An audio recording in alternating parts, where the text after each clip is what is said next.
Hi guys, welcome to Glory Investing Show. Today we will talk about my favorite Canadian tech giant, Shopify.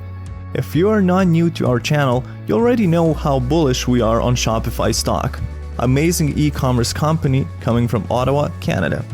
Shopify has risen an incredible 220% so far in 2020. Shopify revenue grew 97% in the second quarter of 2020 as large number of retailers joined platform.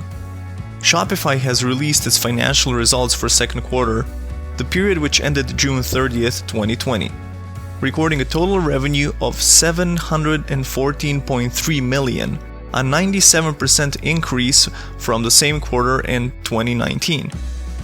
New stores on the platform grew 71% during the second quarter, while the value of the merchandise sold on iPlatform grew 119%. We talk about this stock a lot on this channel, so if you guys want to hear more about Shopify, you can go to more of my videos and check it out. Wall Street finally watched this stock different than before after they seen numbers in 2020. Price target on this stock goes up to $1,500. Shopify came public at $28 in May 2015 and topped out in the low 40s in June.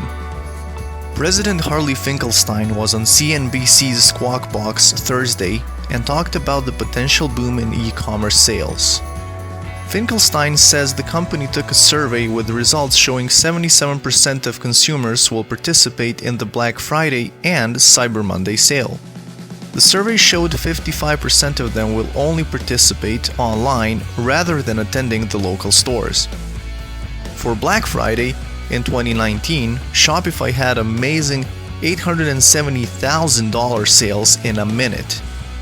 Shopify helps entrepreneurs in several ways, including building capital and helping small businesses compete with the leading companies in the industry.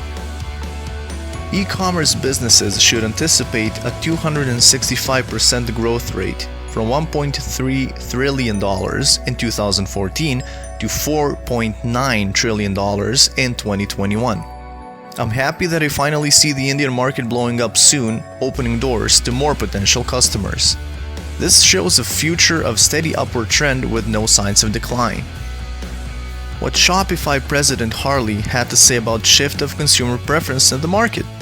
People don't like to walk around the mall. They like the convenience of digital shopping.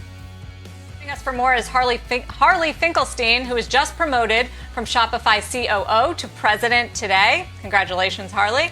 And Shadi Bakour, co-founder and CEO of Pathwater. It's a merchant that uses Shopify's platform.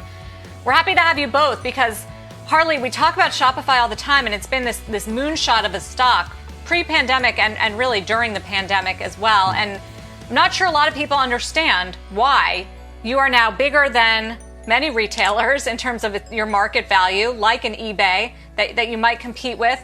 Explain what it is that has driven so much business and so much interest during this pandemic period. Thanks, Sarah. Look, last time I came on the show, we talked about that retail, what it would have looked like in the year 2030, has been pulled back to 2020. And what I mean by that is we've seen this acceleration, this shift from retail, e-commerce being about 15% of total retail to being like 25%. So that's like 10 years worth of acceleration in 6 months. That's the first thing. The second thing is we've also seen a complete shift in consumer preference. Consumers are now concerned with how they buy. They want to buy directly from independent brands like Shadi's company, but they also care who they buy from. They want to buy from brands whose values they admire, and they care about things like sustainability. And this idea of conscious consumerism, coupled with the fact that everything has been digitalized very, very quickly, that is a driving factor for why Shopify has done well, but more importantly, why Pathwater and companies like that exemplify the future of commerce and retail. Thank you for watching the video. I would appreciate if you smash that like button and subscribe to support the channel. It would mean a lot to me.